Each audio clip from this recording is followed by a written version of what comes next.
You want me to start, or you want to ask? Yeah. Okay, so you saw who we drafted. We're excited. We're tired, but we're happy with our guys and try to bring them in here tomorrow. All of them came in to see us, and all very different players. Baldwin's kind of a big, versatile forward. We think can shoot, pass, high IQ guy. Another Milwaukee guy. I guess we like Milwaukee guys. His dad was a coach. Rollins, also out of Toledo. Both I think teenagers still, although he's a sophomore. Playmaking guard. Shot well from the free throw line. Good length. And Guy Santos, Brazilian guy, played with Barbosa. So yeah, we had a lot of different things we thought about doing, but ultimately did the deal with Atlanta to move up to take Rollins 51 for 44 with some cash. Thankfully, Joe dipped in and allowed us to spend a little bit more and do that, and that's it. Go ahead. Bob, Baldwin was a five-star recruit coming out of high school. What happened at college? I don't know. We'll see. Injuries, maybe. Sometimes guys come in and don't have the type of season they want. We talked to him. We asked him the same question. He said he committed late, and he said he got there and wasn't as acclimated as he wanted to be. Tried to fit in with his dad being the coach. In hindsight, maybe he thought he should be more aggressive, and then when he got injured, he never really got back at it. He said he didn't have any regrets, but he certainly thinks he could have had a better season, and we believe that too, or we wouldn't have drafted him. What did you see that you loved? Size, mostly, skill, IQ. We watched some film with him. You could tell he's a coach's son. Our system requires pretty high-level thinking. He's versatile. We think he can play with some of our guys. He's what you might call a shooting big in some capacity, but he can also pass. He handled a little bit in college. Just checks a lot of boxes, but he's going to have to put it together. He hasn't yet. He was a top 10, like you said, recruit coming out of high school, but now he's in the NBA, so he's going to have to get up to speed. But we've invested a lot in our player development, and we believe that we can take talent and hopefully cultivate it, and we think he's one of those guys. Hey, Bob.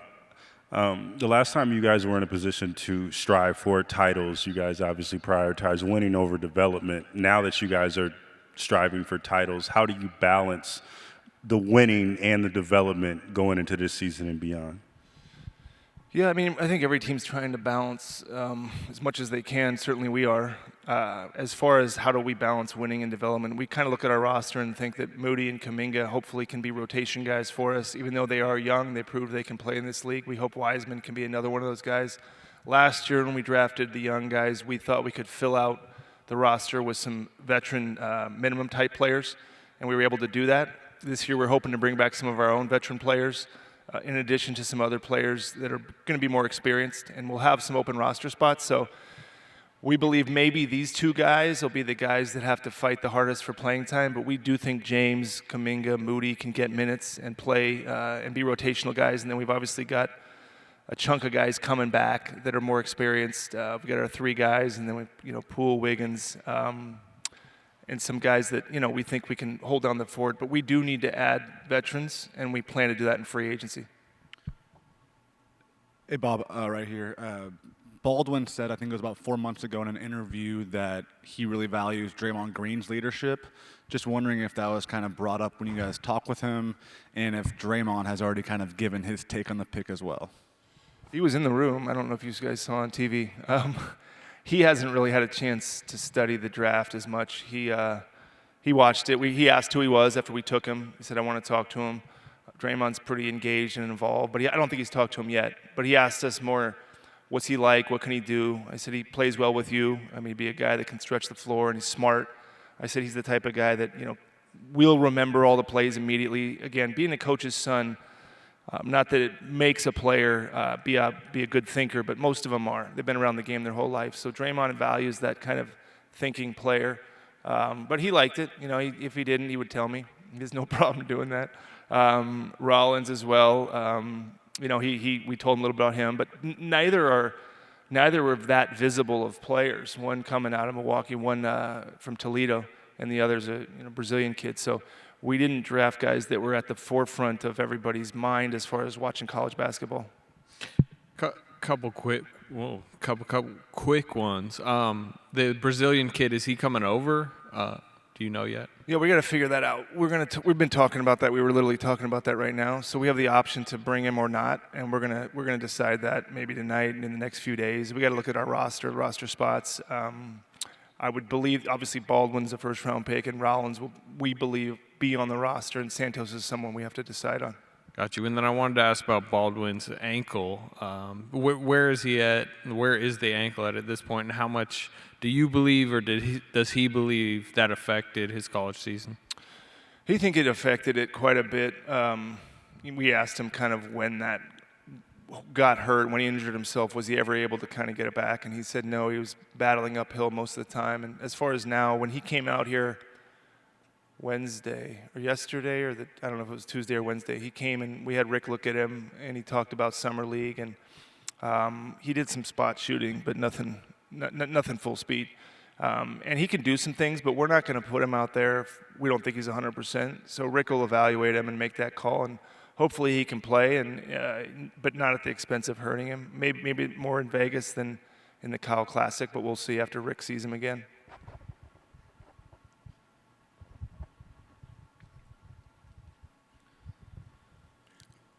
Bob, did he work out for you guys? No, he came in and kind of shot. I mean, it depends on what you call a workout. He came in and we visited with him, and he went through medicals. We watched film, but not really a workout like the other guys. Rollins came in and did a 3-on-3 thing, and Santos worked out, but not. He didn't really work out Baldwin. Just a kind of a 1-on-0 half speed, just shot. Was he higher on your draft board? Were you surprised that he was there, and if so, how did he get so high on your board after his season at UWM? He was higher than 28. He was the guy that was the highest when 28 came along. And then as far as how he got there, we had some pretty big fans in our front office group early on. Some people went and saw him before he got hurt. It is definitely an upside swing for a guy that was highly touted and probably underperformed in college. But we feel like with talent, with our player development, we can develop some of these guys. They're all so young, and it's hard to find guys that big and that skilled, whether they're young or 19 or 20 or 30. And so we think we put him in our system. We give him a shot, surround him with guys that he respects. That's the advantage of having some of these guys that we have that have won before. When I was up there with Draymond, we were talking about how important leadership is, and we're lucky to have a guy like him and Steph and Clay and guys that have just won quite a bit. And we think if we plug talent into that equation, we can get a good outcome. But the players, they're going to have to do it. Just like Kuminga, Moody, Wiseman, they can be talented, but they're going to have to do the work just like Poole did. I mean, we saw a lot in Poole, and, did we do our part? Yeah, but he certainly did his part and more to become the player he is. What intrigues you about Ryan's game, and how do you see him fitting in? Ryan's game, the shot creation, we value that. I mean, looks like he can, dribble, pass, shoot. Shot well from the free throw line, not as well from three, but looking at our Noah numbers when he was in here, he's got a very straight shot. He shot 31-something from three, which isn't great, but we think he can get a little stronger in his legs and extend out there. He's a really good mid-range shooter. He's got great separation. He's got a little bit of that Poole game where watching him play one-on-one, he's a really tough cover. He handles the ball really well. He's got a good crossover, step back, can get into his shooting pocket. And he plays well on the defensive side. He's really long. We had him at about 6'4", but about a 6'9", 6'10" wingspan. So a lot of the characteristics that we like in players, the length, the skill set, and shot creation is always valuable. Liked his attitude, liked his competitive spirit. A lot to like about him. Bob, with Baldwin and his versatility, what are his strengths right now, and what are the things that you want to see him work on? You said that he sort of referenced not having the kind of season he wanted. Yeah, I think he just needs to put it together. I mean, he's got a great skill set. If you watch him shoot, it's a great-looking shot, but he didn't shoot a high percentage. He can probably rebound better. You watch him handle the ball. He's got a great handle, but it's just about getting it all together, and he hasn't quite done that yet. I mean, I think he's done it in the AAU circuit, EYBL, but not in college. I think he would agree that he has more to give. And then as far as fitting into our system, how can we do well with those kind of players, putting him in spots. He's a good passer. He's a good decision maker. So there's a lot to like about him. But, he's going to have to improve just like all these guys. But We think Steve will like him. We think our players will like him. He fits with a lot of, when you can shoot and you're big, you can play like Bielitsa did for us, like Otto did for us. You can play with a lot of our different lineups. They're both 19, I think, and Yeah. now have a whole roster of almost 19-year-olds. Was there any thought, like, we got too many 19-year-olds, and there were some, especially at 28, Liddell or whatever, there's some older prospects there. Were you at all thinking to balance it out? Was that a factor in your thinking at all? Yeah, after we drafted him, somebody joked. We said we got like four 19-year-olds, and I kind of was like, yeah, we do. But we do feel like three of the young guys, putting Wiseman in the group with Moody and Kuminga, they are young, but we do think they can play in the NBA and give us rotation minutes. Now, which of the two, if all three or one, kind of supplants the other two, or maybe they all three give us minutes, but those are unusually gifted young players. But we still do need to surround the team with vets, and that's the plan in free agency. It's easier to get some of the older players, we think, in free agency than young players. Young players are probably the most in demand in free agency, whether they're restricted or obviously trading for them is extremely difficult. So that's why we draft some guys like that. But we think we still have guys beyond these two. I don't know what these two are going to give us, or three. But we do think three of the young guys on our roster can play for us, depending on how Steve wants to use them. And you spend the $2 million to move up.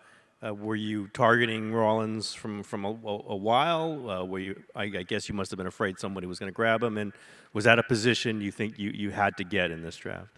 It wasn't as much about position, Tim, as much as it was about how high we had him and how much we liked him. So it wasn't like we had to get a backup guard as much as it was. We think this guy's very talented, and we wanted to grab him on our roster. We talked about, can he play with Poole? Who could he play with? But at the end of the day, we saw a talent, and we didn't think he'd be there at 51. Thankfully, Joe agreed and said, you can spend the $2 million and go get him. And that was the logic behind it. We didn't think he'd make it that far. And the gap between Rollins and the next guy we had was pretty high, and that's why we made the move to try to get up to 44. Bob, can you visualize a roster next season where you have Wiseman, Moody, Kuminga, and two rookies all on the regular roster?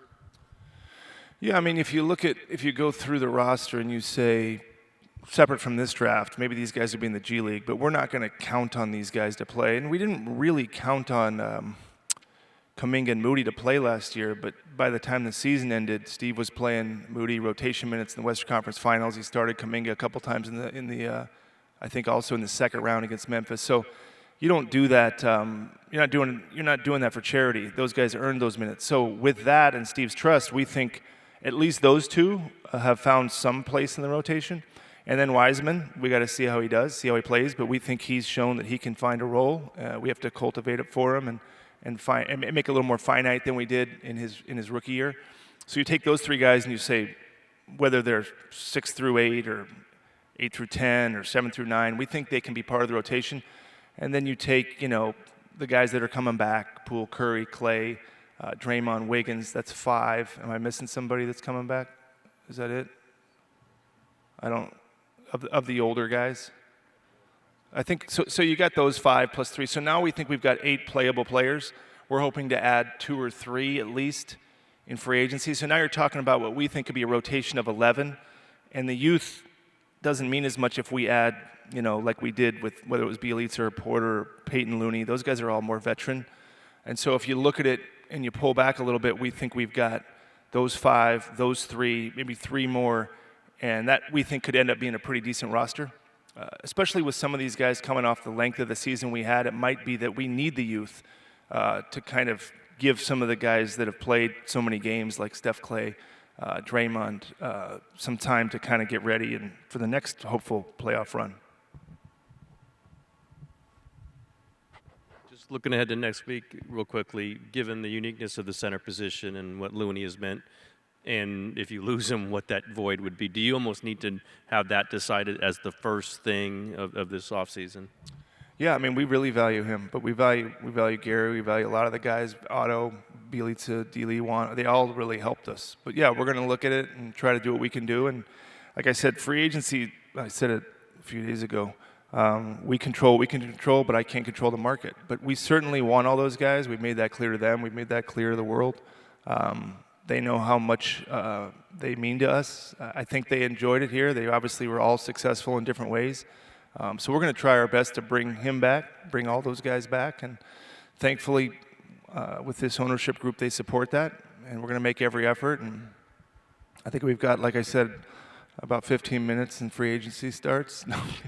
No, but June 30th at whatever time, 3 o'clock, or July, I don't know what time it starts, but we're going to have to really try hard to bring some of those guys back. Last year we didn't use our taxpayer mid-level, but we didn't have to re-sign the free agents that we're going to try to re-sign now.